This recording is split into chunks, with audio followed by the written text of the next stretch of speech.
gbọ́dọ̀ gbáfá ẹ ṣeun sà. ẹ jẹ́ ń ṣàlàyé ẹ jẹ́ ń tú ọ̀rọ̀ yẹn sí dáadáa. Ọ̀rọ̀ yẹn mo sọ directly sí brother mi bàbá mi Akara Ogun nítorí mo fẹ́ kí wọn lọ tẹ̀fá mo sọ̀rọ̀ yẹn sí wọn ni. However kò ń ṣe gbogbo alẹ́ ẹ̀ka tẹ̀fá ọ̀ka gbàfá. Mo sọ inú ọ̀rọ̀ tí mo sọ pé láìsẹ̀ gba ifá ọ̀tẹ̀fá téèyàn bá ti mọ àwọn ewu ẹ̀ tó dẹ̀ ń tẹ̀lé ìlànà ìbílẹ̀ yìí kò ṣe dandan kéèyàn tẹ̀fá ọ̀ṣẹ̀fá. Ìgbà míì ó ní àwọn ìṣòro kan tó máa ń wà nílẹ̀ ayé àwọn ẹni tó yẹ pé tí wọ́n á ní pé ifá tọ́ sí ẹ̀ ẹlòmíì wà tó yẹ pé ó fẹ́ gbẹ fún wa ní irọ́ nítorí pé ẹni yẹn ó ní àwọn kankan la tó yẹ pé ó ti wá rẹ̀ tó yẹ pé kò lè ṣe láì má ṣe tó yẹ pé èèwọ̀ ifá ẹ̀gan tó bá ṣẹ̀ gbà fá kò ní lè kí ìbẹ̀. But àǹfààní ńlá ló jẹ́ nítorí ẹ̀ lèmi máa encourage everybody. Àǹfààní ńlá ló jẹ́ láti lọ tẹ̀fá ọkọ̀ ṣẹ́fá nítòbìnrin. Àǹfààní tó wà ń bẹ̀ ó dàbí ẹni bí àwọn Muslim ṣe máa believe pé tó bá ti lọ sí Mecca or bí àwọn Christian máa ní pé tó bá ti ṣe ìtẹ̀ríbomi àbíkan baptism ò tí di Christian. Àníyàn nífa ṣùgbọ́n ó ní advantage láti tẹ̀fá. Ó yàtọ̀ sí pé nítorí ó tẹ̀fá ó ti di babaláwo ó tí di bá ọkọ̀ jẹ́ onífà ni. That's what I'm trying to emphasize on. I want to encourage everybody nítorí nǹkan tèmi ti rí nídìí ẹ̀ for ẹ jẹ́ tún ọ̀rọ̀ yẹn clear. Nǹkan tèmi ti rí nídìí ẹ̀ mo mọ the difference kí n tó tẹ̀fá kí n tó gba ifá àti and not having one. Tí kò bá rújú títí ifá mi gan ṣe ó wà ní Benin according to mi bẹ́ẹ̀ tó bẹ̀rẹ̀. Ó yẹ kó wà pẹ̀lú ohun tó yẹ mi lè bọ́ ìgbà tí mo fẹ́ kúrò lẹ́kọ̀ọ́ àti nǹkan bẹ́ẹ̀ mo kàn kí n tó mo mọ̀ pé máa pẹ́ tó báyìí. Tó bá rí ju títí tí bá mi pé olúwo mi ń sìn tí ifá mi wà babaláwo mi tí ifá mi wà lọ́dọ̀ ẹ bá ń ṣe báyìí sórí ifá mi ẹ bá ń bọ́ fá mi kò sí nǹkan tó rújú tí yóò ní tú. Àǹfààní kan láti tún ní ifá nìyẹn bó máa dá kí gbogbo àlọ́ ṣẹ́fà ọ̀tẹ̀fà ó máa da ṣùgbọ́n kò ń ṣe dandan. But ó ní ti tèmi o nǹkan tí màá sọ lé ó ṣe pàtàkì ká mọ èèwọ̀ wa bí ọkùnrin bí obìnrin ká mọ èèwọ̀ ìdílé wa. Compulsory but not mandatory. It's necessary, not mandatory. It's let me use it. It's extremely necessary because tó bá mọ èèwọ̀ if you don't know your do's and don'ts, you want to ṣiṣẹ́ you are bound to make mistake. Bí o bá marry nsìn tó bá mọ nǹkan tó yẹ kó ṣe bí ọkùnrin àbí bí obìnrin you are bound to make mistake. Tó bá jẹ́ ọkùnrin tó ń wáyàwó tó bá mọ the rules and pattern of you bound to pick the wrong wife. If you are a woman, the same thing. If you are a citizen of the country or even in nílùú yìí nsìn even in this UK tí mo wà or America wherever you are. There's some rules. There's some things you can do and not do. If you don't know them, you've gone into problem. There's something called jaywalking. Because you're jaywalking. There's a designated place, zebra line for you to cross. You are not supposed to drive a car in this country without a license. You are not supposed to drive drunk. It's illegal to drive drunk. You are not supposed to be with minor. It's illegal. Once you know all those do's and don'ts, then you are bound to walk freely and do things the right way. And that is why, as a person, if you know in a society there is do's and don'ts, as a person, you also have to know your own do's and don'ts, a way to guide you. And if I will tell you, and àǹfààní pé o tún nífà o ṣẹ́fà o gbafá ni pé inú fà ẹ̀ o ju ifá ẹ̀ o tún máa yọ o ju ifá ẹ̀ kedere. It's your guidance that connects your past, your present, and your future. Hence the reason why we encourage Elo Tefa, Elo Shefa, to ní odù fa yẹn, tó àwọn èèwọ̀ yẹn bá ti yọ nǹkan tó máa jẹ, nǹkan tó máa ṣe kádàrá gan ìrìn ẹsẹ̀, irú ìyàwó, irú ọkọ, àwọn kankan bẹ́ẹ̀, ó máa yọ ní odù fa ẹ̀. Tí wọ́n bá dẹ̀ ti sọ fún ẹ tó dẹ̀ ń ṣe, torí àmọ̀ pé ibi tó ti ṣe káà tó kù, ẹbọ tó máa rú, tẹ́ pé kò ní fi bàǹkọ́jẹ́ láyé, ó wà ń bẹ̀ tó máa ṣe. You know, and all these things is a guidance. This is why I will encourage. I will, like my Alagba, I think, or more. I want to beg every one of you. It's not a must. It's an encouragement of necessity. It's an encouragement of necessity. Because the moment to bá lọ ṣẹ́fá, to worry, to then ṣe òtútù, wọn ò lè brainwash ẹ, wọn ò lè purọ́ fún ẹ, wọn ò lè tún ẹ jẹ mọ́. Ẹnìkan lè wá gbẹ̀yìn wá parọ́ pastor fún ẹ, wá gbẹ̀yìn wá parọ́ Muhammad fún ẹ. It's not gonna happen. Mo ní ìbéèrè bàbá mi. Mo ní ìbéèrè ọ̀sà. Any sùúrù Yamulika ò sí bẹ́ẹ̀ the structure. Mo wà ń bí báyìí. Mo wà ń bí báyìí. Bàbá Yomi ṣe ṣe tán. Ṣé àbá Yomi ti ṣe tán actually? Uncle Yomi, ṣé ti ṣe tán? Well, I am satisfied, but ẹni tó tún fi àjàsà tí wọ́n sòyìnbó it is compulsory not mandatory kò sí nǹkan tó ń jẹ́ Àwọn kan center of today. Bàbá Yomi. Sir? Opinion lọ sọ àwọn kan ẹni tí ẹgbẹ́ wa. Òyìnbó yẹn ni there is nothing like it is compulsory not mandatory. Ẹni sùúrù àkàrà ògùn. No, ẹni sùúrù. Bàbá Yomi ẹni sùúrù. Torí ẹ̀ ni mo ṣe dákẹ́ látẹ̀kọ̀ àkàrà ògùn. Ẹni sùúrù Bàbá Yomi. Fún ìyá Múníkà. Ẹ jẹ́ kí ìyá Múníkà ṣiṣẹ́ tẹ̀gbẹ́ fún wa. Ẹni sùúrù Bàbá Yomi. No, ẹjọ́ anybody máa open mic ẹjọ́. Ẹjọ́ Bàbá wa Benidi. We have a guest. The guest answer the question. Ẹni tó bá fàjẹsà sí or tó bá kọ sínú chat. Ẹni tó fàjẹsà sí náà ni mò ń bá sọ̀rọ̀ not the guest. Àwọn kan ní center of today's conversation ni mò ń sọ. We followed the guest in the center of conversation today. So ìtàbá ní public kìíní pé kìíní then we can respond to each other. Any opinion tó bá drop abẹ́rẹ́ yẹn bá sọ personal opinion wọn nìyẹn. The guest answer the question and we move on. So opinion bàbá tá a gbé wá gangan ni yóò count. So ẹ ṣeun kọ Bàbá Yomi ẹ má bínú. Ó yẹ continue Yamulika. Ẹ ṣeun. CNP, I think is your turn. After CNP, mo ṣíwájú CNP dé o tó bá jẹ́ yẹn. Big Jos, ara lé ní ìnà ìyá kí ló Mo ṣe? ṣàlàyé kan tí mo fẹ́ sọ gbẹ̀yàn tó wà ní comment section mo fẹ́ sáré sọ fún. Okay, okay.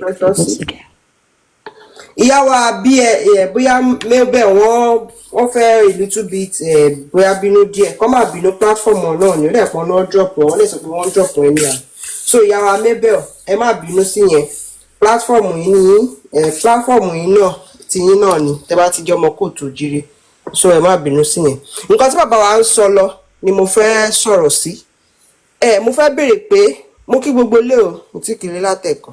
Ṣé Ifá nìkan ló lè sọ èèwọ̀ èèyàn ní ṣé àwọn òòṣà míì Ọ̀ṣun gbogbo àwọn òòṣà wa yòókù ṣé wọ́n lè sọ èèwọ̀ èèyàn fún èèyàn ní ṣé Ifá nìkan ló lè sọ ni. A good question lẹ́bẹ̀rẹ̀ yẹn.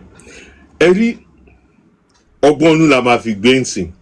Don't hold my word. Ìmọ̀ afẹ́ kẹ́ ṣe research extra because àwọn kan wà tó yẹ pé they dedicated Ọlọ́ṣun. Ẹni tó jẹ́ dedicated Ọlọ́ṣun ní èèwọ̀ tọ́lọ́ṣun jẹ́ tó gbọ́dọ̀ ṣe tó gbọ́dọ̀ ìgbésẹ̀ tó gbọ́dọ̀ gbé. Bẹ́ẹ̀ ni àwọn kan wà dedicated Ògún ìdílé Ògún iṣẹ́ Ògún ni wọ́n ṣe wọ́n dẹ̀ ní èèwọ̀ associated with it. So àwọn èèwọ̀ yìí ó ní bí ó ṣe jẹ́. You understand? So but it's the combination of àwọn èèwọ̀ yìí the way to fi apply sí wa individually no matter fún ẹlẹ́dàá tàwa.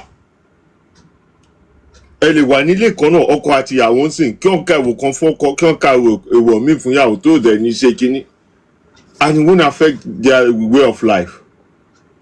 But èyí tẹ̀mí sọ ń pa ẹ̀ gangan ni pé èèwọ̀ ti tara wa aláti mọ̀ èèwọ̀ ìdílé wa àǹfààní jẹ́ pé tó yẹ ká fi mọ èèwọ̀ ìdílé wa.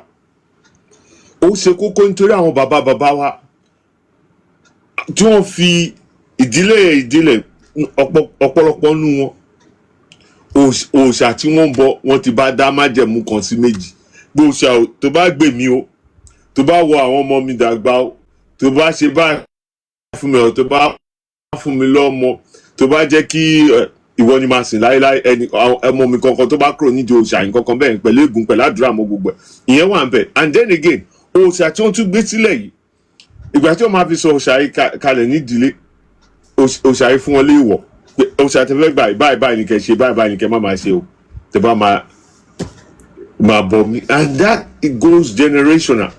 It doesn't stop. So when you carry that bloodline, take the bloodline, it's in your DNA.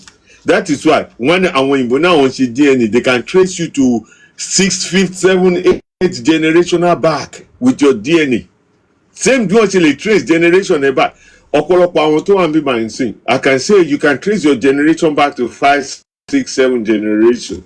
You go to your village, you see your uncle tell your grandfather tell you who are your great grandfather, and before you know it, there is a lineage, and that lineage have a spiritual connection. But Ifa, in my own understanding, is a pathway that connects you with your past, your present, and your future. And Ifa will now guide you, and now guide you to an expected path in your future. Ma shebai, ma ribai. Rìn báyìí má jẹ irú oúnjẹ yìí ni kò jẹ, má fẹ́ irú ìyàwó yìí ọrú ìyàwó yìí ni kò fẹ́, má fẹ́ irú ọkọ yìí ni kò fẹ́. Tó bá bí ọmọ kọ́mọdé yìí bá lè dàgbà kó bá lè yẹ ṣe báyìí fún lọ́mọdé, tó bá ti ń dàgbà báyìí ni kò jẹ. Mo ti ní ẹni tó yẹ pé ó lọ sọmọ lórúkọ nílé Ifá, ó ní ọmọdé yìí ò gbọdọ̀ lu o, ọmọdé yìí ò gbọdọ̀ bínú o, tọmọdé yìí bá bínú sí ẹ báyìí ni o, kò gbọdọ̀ bínú, máa kẹ́ bí ó ṣe ń kẹ́ ní gbogbo nǹkan wọn máa dẹ̀ fún ẹ. 5 years mo fi how old ni ta kú, over 8 years mo fi monitor situation. Me, I'm a very, how do I put it, I like study. I'm a very, mo like nǹkan to think about it, tickle mind me. Tàkó ọ̀rẹ́ máa sọ pé tí nǹkan bá ti fẹ́ le báyìí tó ń bá ti ń bá ọmọ yẹn ṣe ọ̀yàyà ní kékeré báyìí ẹni kì ìgbà míì àwọn ara sí yàrá kílẹ̀ tó ṣú lọ́jọ́ ẹ̀ tí wọ́n bá pòun gbá wá ṣe nǹkan ẹnìkan á kàn pòun tó jẹun ló wá fóun ló and everything títí tí ọmọ yẹn ti pé 7 years nsìn, I think it's now 7, 8 years old. Ọ̀rẹ́ ti pé 7, òun àti bàbá ẹ̀ wọ́n kàn lè wúra wọn kí wọ́n máa rẹ́rìn báyìí ò ní ẹ̀ṣẹ̀ ní mọ̀ nǹkan tó pa wọ́n lẹ́rìn. Ẹ jẹ́ wá tó àṣírí kan fún yín sí ẹ̀rí ìyàwó mi òòṣà mi nìyẹn. Ìgbà tí wọ́n mọ títí tí wọ́n rọ ọmọ ìjú ògùn wọn ti lọ béèrè fún ọmọ. Ìgbà tí wọ́n á béèrè fún wọn ní ọmọdé yìí o, ìyá ò ní jẹ́ bàbá orí ọkọ̀ ojú omi ló ti lọ ń tagi. And ìgbà tí wọ́n á bí ọmọdé yìí kò sí nǹkan kan. Wọ́n á sọ fún bàbá ìyàwó mi gbà yẹn pé ọmọdé yìí ibi tó máa gbé yín dé, nǹkan tó máa ṣẹlẹ̀ nǹkan kan méjì mẹ́ta ẹ gbọ́dọ̀ ṣe nǹkan kan méjì mẹ́ta báyìí lẹ gbọ́dọ̀ láti máa ṣe fún lọ́dọọdún títí dé níyàwó mi is 48 years old. Tó bá pe bàbá ẹ̀ pé bàbá mi lọ fò lórí bridge sí orí bridge, bàbá ò ní ro lẹ́ẹ̀mejì ó máa ṣe. The father retired as an oil executive in Chevron, retired wọ́n sì ń sanwó fún bàbá over 2 million every month. This man only have technical college, from technical college wọ́n gbé lọ sí America, ó lọ kàwé padà títí ó fi head Chevron, retired, and títí di èní tí mò ń sọ àná mi kò ń fi ìyàwó mi ṣeré.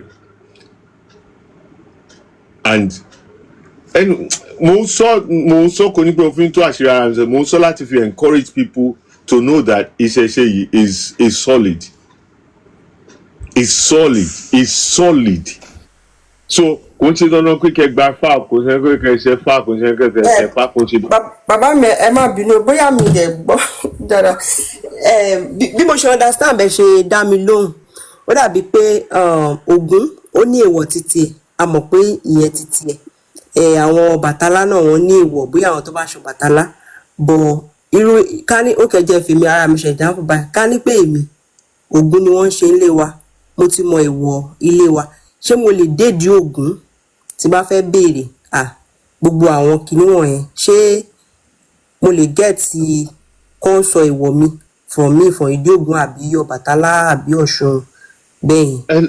Ẹ máa tọ̀ onífá lọ, ẹ máa tọ̀ babaláwo lọ, babaláwo ayẹfá òfin á dẹ̀ sọ fún yín. Ẹ rí i pé ẹ wá ní ìdílé Ògún èèwọ̀ yẹn ọ̀tọ̀, èèwọ̀ títí yín gangan tó jẹ́ títí yín gangan tó máa kó sí fún ìpínlẹ̀ mọ́. Nítorí Ifá ló mú àṣírí ayé. À ń ṣe pásọ̀ tó ń pa wọnú ẹ̀mí lọ, a bẹ̀rẹ̀ sí fún yín ní èsì kan. Ifá ni kò sí nǹkan tí babaláwo mọ̀ láì kí n ṣe Ifá.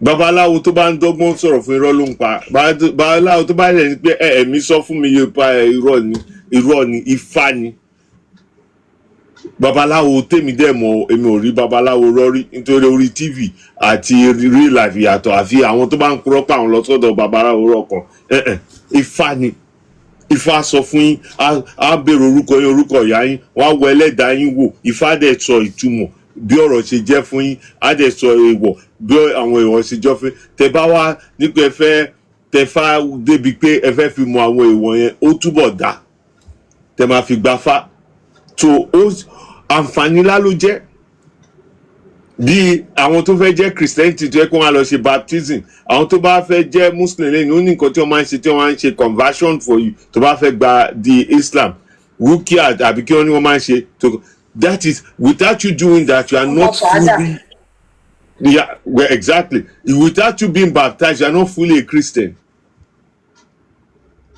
you understand so ní ti tèmi o èmi ò ní pé dandan but I want to advise encourage and motivate you and be proud of it ẹ má yọ ṣe lábẹ́ èmi sìn Ọlọ́run ṣe pé àṣìmáfẹ́yàwó kan sí bọ́ ọmọ tí bá bí ń sìn ilé Ifá ti sọ lórúkọ ilé Ifá ni kò sí yẹ kíní kankan níyẹ láti ilẹ̀ ní máa ti mọ ewu ẹ̀ láti ilẹ̀ ní máa ti wọrí fún tó wá ti pé ọjọ́ méje báyìí mo ń gbé lọ sílé Ifá wá wọrí fún láti ilẹ̀ ní àti oríkì ẹ̀ àti ewu ẹ̀ gbogbo ẹ̀ nítorí mo ti rí àǹfààní àwọn lẹ́nu ọdún kékeré díẹ̀ tá a ti wà ní ọ̀nà ìṣẹ̀lẹ̀ mo ti rí àwọn tó yẹ pé àwọn ọmọ wọn ti dàgbà ń sìn tí wọ́n bí tí wọ́n sọ lórúkọ nílé Ifá tí wọ́n mú ìwọ̀n wọn tí wọ́n dẹ̀ ìwé táwọn ọmọ yẹn gan fi rí wọ́n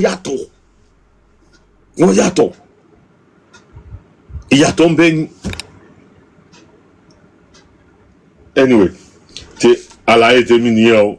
ẹ ṣé gan bàbá wa so wọ́n lè drop mi bí átẹ́lú mi bá fẹ́ gòkè but a wá tún padà ní ìbéèrè bó ṣe ń lọ a máa padà béèrè ẹ ṣé gan. ẹ ṣé ìyá wa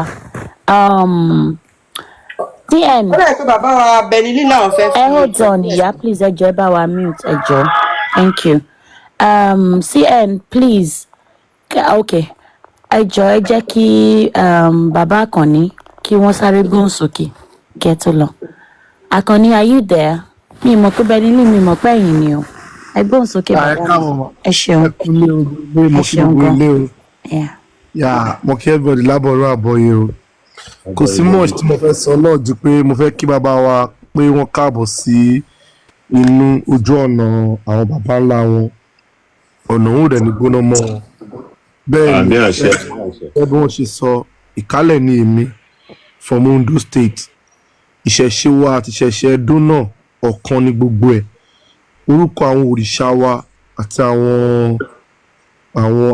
àwọn odù Ifá wa bákan náà ni ọ̀nà bọ́n ṣe ń to ìṣísẹ̀ Ifá wa bákan náà ni orúkọ tí wọ́n ń pe odù lọ́dọ̀ wa àti gbogbo nǹkan wọ̀nyẹn náà bákan náà ni so gẹ́gẹ́ bí oníbèrè tó béèrè lẹ́ẹ̀kan pé ṣé ìṣẹ̀ṣe Ẹdó Ìṣàn àbí ti Benin ni wọ́n ń ṣe bẹ́ẹ̀ náà ló ṣe rí l'Ondo State ìṣẹ̀ṣe wa ò yàtọ̀ wọ́n ṣe láyé lála lánúlókun náà ní àzà ọ̀yìn náà bẹ́ẹ̀ náà ló dẹ̀ ṣe rí nílùú tèmi báyìí níkàlẹ̀ gbogbo ìṣẹ̀ṣe wa ó jọ ìṣẹ̀ṣe àwọn ará Ẹdó Benin ni torí pé Ifẹ̀ ni gbogbo wa ti wá jẹ́ ká pàbẹ̀rẹ̀ tí kí ẹ má tún dá wàhálà lẹ̀ lórí ìlà bàbá wa Yomi wọ́n sọ ọ̀rọ̀ kan wọ́n ní gbogbo ìyàrá tó wà nínú ìṣẹ̀ṣe ni àwọn ti wọ̀ wọn ò dẹ̀ tí kò fa mi ò rò pé ọ̀rọ̀ yẹn bẹ́ẹ̀ ni ẹ focus lórí program àti bàbá tó wà gbà tí bàbá Yomi fẹ́ sọ̀rọ̀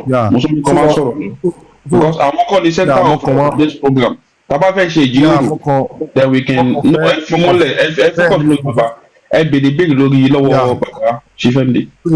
mo kàn fẹ́ fi bẹ̀rẹ̀ tì náà ni bẹ̀rẹ̀ lórí ìbéèrè tí Big Joe náà sọ nípa Ifá torí mo sọ òyìnbó kan lẹ́ẹ̀kan tí wọ́n táwọn kan ní comment section fẹ́ máa get wrong kò ń ṣe dandan kí gbogbo èèyàn tẹ̀fá ọ̀rọ̀ tó mọ̀ dé sọ ni pé ó wà necessary ṣùgbọ́n kò wà mandatory mo dẹ̀ pé bàbá wa ti ṣàlàyé nípa ẹ̀ ṣùgbọ́n kó má di pé wọ́n ṣì mí gbọ́ kò sí nǹkan kan kò sí òrìṣà kankan tí ó lè yan èèwọ̀ fún èèyàn nílé ayé tó ju Ifá lọ ìyẹn ni ní tèmi ni o torí gbogbo wa la gbà pé Ọ̀rúnmìlà là ń pè ní ẹlẹ́rìí ìpín yẹn ni pé ẹni tó jẹ́ ẹlẹ́rìí ìpín the witness of your destiny Yorùbá believe pé Ọ̀rúnmìlà witness gbogbo ìpín eku ìpín ẹja ìpín ẹyẹ àti ìpín ènìyàn so ìdí tán fi ń pè ní ẹlẹ́rìí ìpín nìyẹn so everything wey have to do with your destiny Ọ̀rúnmìlà know it ẹni tí ò bá wá nífá àbí tí ò mọ̀fá àbí tí ò dáfárí tí ò dẹ̀ bì tí ò dẹ̀ mọ̀ nípa ifá tí ò dá tí wọn ò dáfá fún rí tí ò tẹ̀fá àbí tí ò ṣe kankan tí ò mọ ẹni tí ò béèrè àwọn nǹkan wọ̀nyẹn lọ́wọ́ ifá ó kàn dàbí ewúrẹ́ tó ń jẹ ewúrẹ́ làpálàpá ni àbí ìgbín tó ń fojoojúmọ́ jẹyọ̀ àbí ewé rinrin tó ń fojoojúmọ́ dayọ̀ lé lórí ó kàn dàbí ẹni tó ń jẹ èèwọ̀ tí ò mọ nǹkan kan ni so ilẹ̀ Yorùbá láyé àtijọ́ wọ́n máa ń ṣe àkọsẹ̀jáyé nílé kankan and the reason they do àkọsẹ̀jáyé is because they want to know the èèwọ̀ of that child immediately before immediately the child is born so that mọ́mí ẹ̀ tó bá yẹ pé ewúro ni èèwọ̀ ọmọ yẹn o mọ́mí ẹ̀ ti mọ̀ pé tóun bá ń jẹ ewúro tóun dẹ̀ sì ń fọ́mọ yẹn lọ́mú ọmọ yẹn ti automatically jẹ ewúro yẹn nìyẹn so that nǹkan tó bá jẹ́ èèwọ̀ ọmọ yẹn ní kékeré mọ́mí ẹ̀ ò ní jẹ́ so that kò ní pàṣẹ ẹ̀ fún through ọmú ó dẹ̀ ti mọ̀ pé tọ́mọ yẹn bá ti ń dàgbà wọ́n ti máa tẹ nǹkan yẹn mọ́lé pé ọmọ yóò gbọ́dọ̀ jẹ ẹ̀gúsí o ẹ má ṣe ẹ̀gúsí nílé yìí o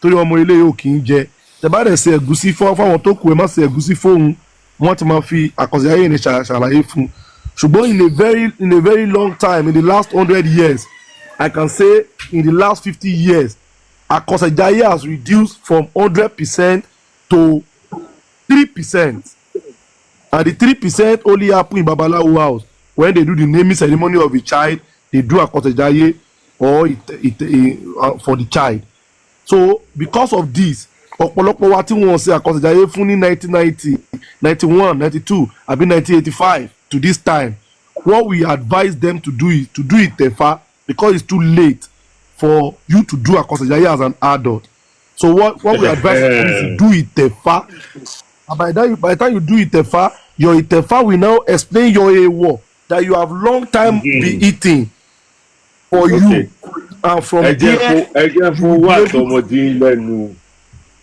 bàbá mi ẹ ṣe kò bára ẹ rí àlàyé tẹ́ ṣe yẹn I've done in a roundabout way but nítorí mo fẹ́ káwọn anybody tí wọ́n ṣe ka ṣẹ̀jálé fún feel somehow like they miss it out hence the reason why mo fi encourage it in another way to say go and do it but and again sister tó béèrè nípa èèwọ̀ I didn't want to say it in that nítorí ẹ̀yin too wà too brutal and direct ju èmi lọ in that way but that's why I say although òòṣà ní èèwọ̀ wọn but Ifá nìkan ló lè sọ wo ẹ fún ẹ but for you to precisely know if èèwọ̀ yẹn dáadáa o láti tẹ̀fá but it's only necessary and compulsory if you want to have a total breakthrough so eré ìtẹ́ ìwọ̀n mú lọ yẹn ká má sọ bẹ́ẹ̀ nítorí àfẹ́ dẹ́rùbà àwọn èèyàn pé ó ti wà too late or kò tí ì ṣe kínní torí wọ́n ṣe àkọsẹ̀jáyé fún wọn níbẹ̀rẹ̀ and that is okay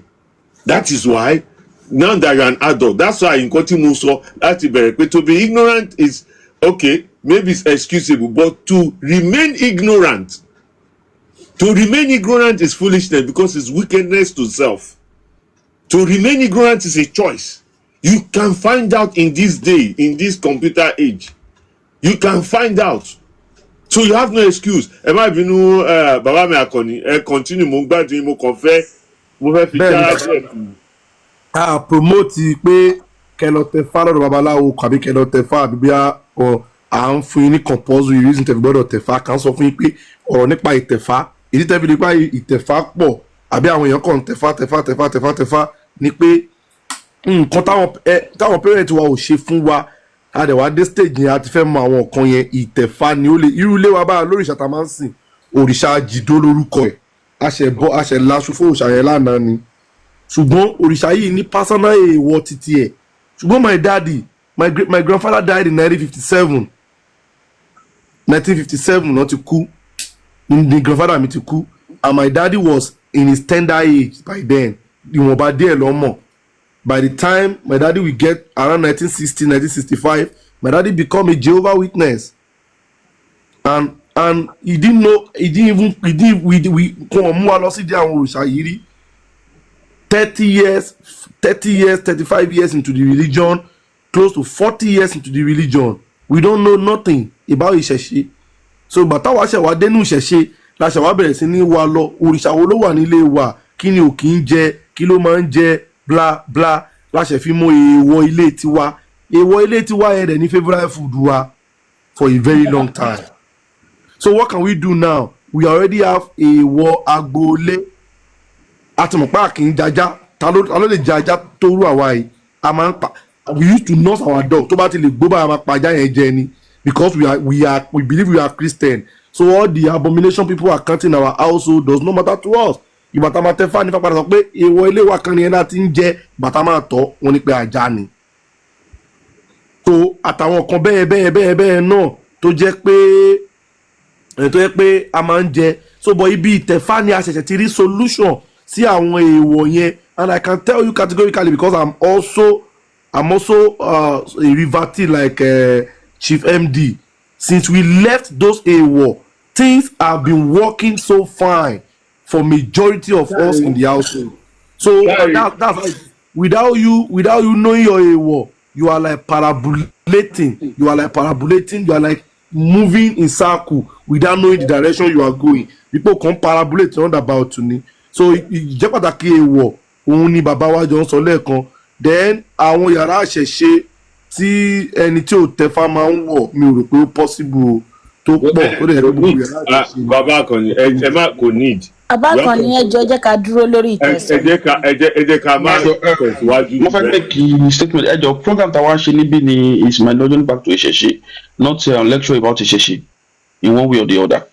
Tẹ́ bá fẹ́ sọ̀rọ̀, you talk on what bàbá wa tàbí wa sọ, or maybe ẹ fẹ́ fún wọn ní encouragement, or you have question based on what he said. Not yàrá ìṣẹ̀ṣe or yàrá inú ìṣẹ̀ṣe àbí wọn rúbọ àbí wọn ò rúbọ. And number one disclaimer, àwùjọ we never recommend babaláwo. Kò bá kí babaláwo kan pé 150.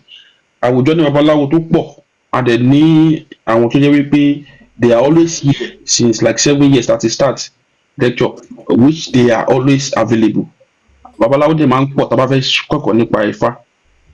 So but we don't recommend any babaláwo to anybody, and there is always a disclaimer. Anybody tẹ́ bá ti contact any, because we are not here to solve your spiritual, ancestral, personal problems. We are only here to lecture you.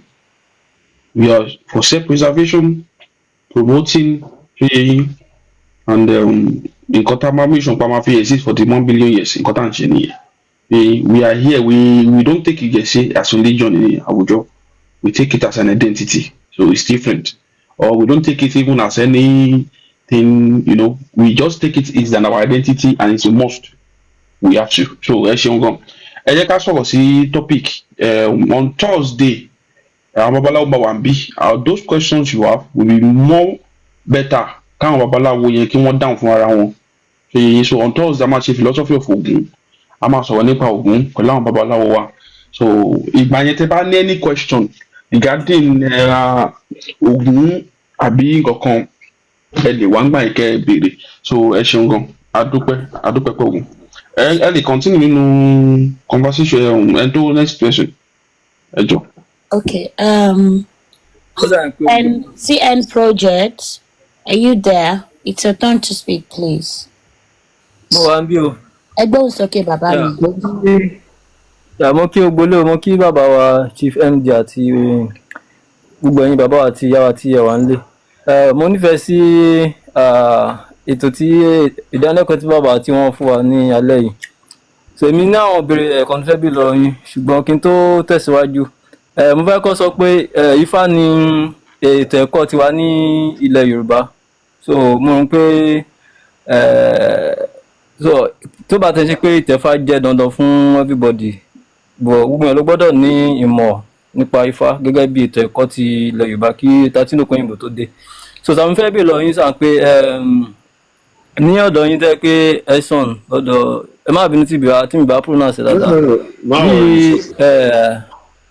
Yes sir. So divination system wo ló wà lọ́dọ̀ yín tí lẹ́yìn Ifá?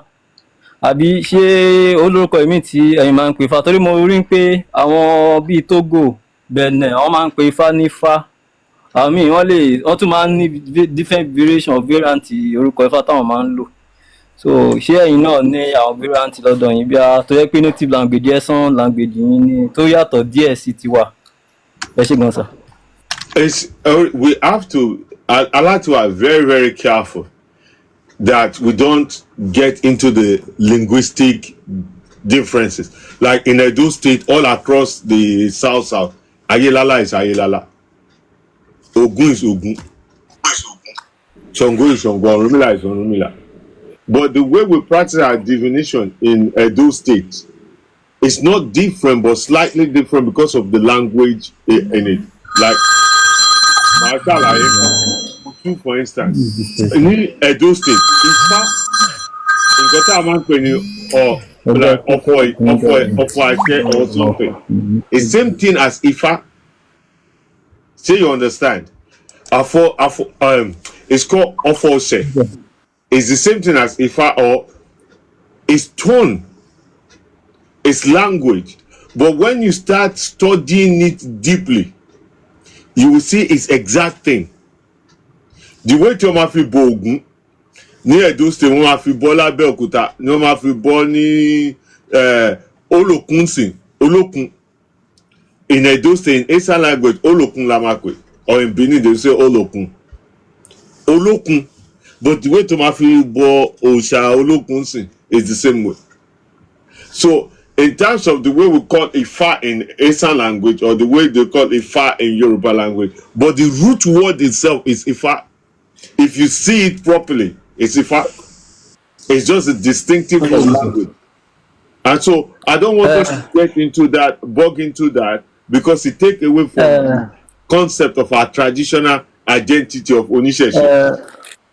Bẹ́ẹ̀ ni sà, ó yé mi sà. Ṣé rí nǹkan tẹ́mi ṣe máa ń béèrè ni pé àwọn pé téèyàn bá ń ṣe ìwádìí lórí àwọn divination system yìí, even though tá bá téèyàn bá kọ́ ẹ̀kọ́ dáadáa èèyàn mọ̀ pé bẹ́ẹ̀ nìkan náà ni gbogbo ẹ̀, ìmọ̀ ìjìnlẹ̀ Ifá náà ni gbogbo ẹ̀ lóríṣiríṣi, ṣùgbọ́n fún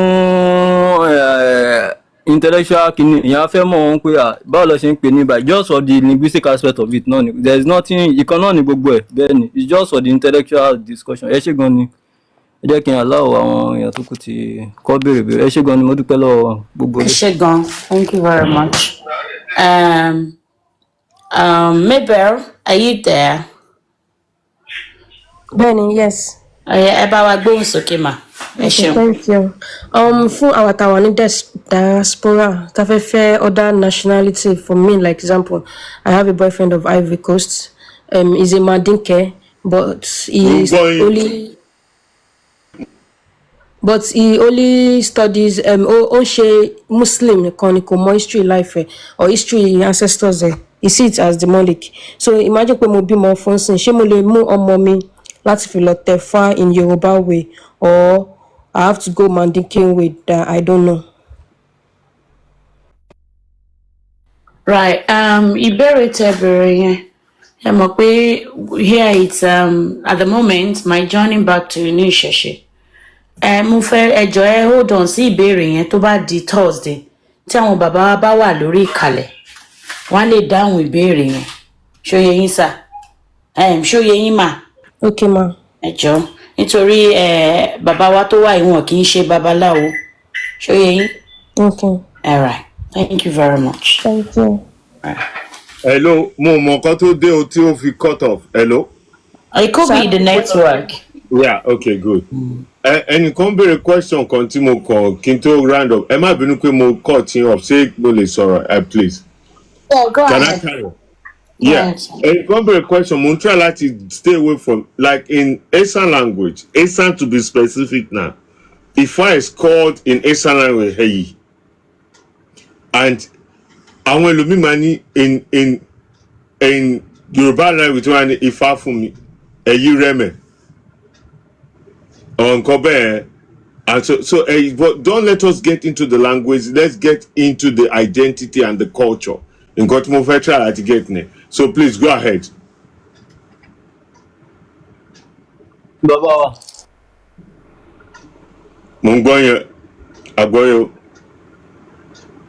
Lady kan béèrè question kan as regards to pé bóyá tó ń bá tó ń bá marry ọ̀tọ̀ tí ọmọ bá lọ òun fẹ́ lọ sọ ọmọ lórúkọ because something like that. No, not that one. Money, our Taiwan in diaspora, other nationality. For example, I have a boyfriend that is Mandike, that is from Ivory Coast, but he only practices Islamic. He doesn't know about his ancestor, even though his father is doing hybrid, Islamic and tradition.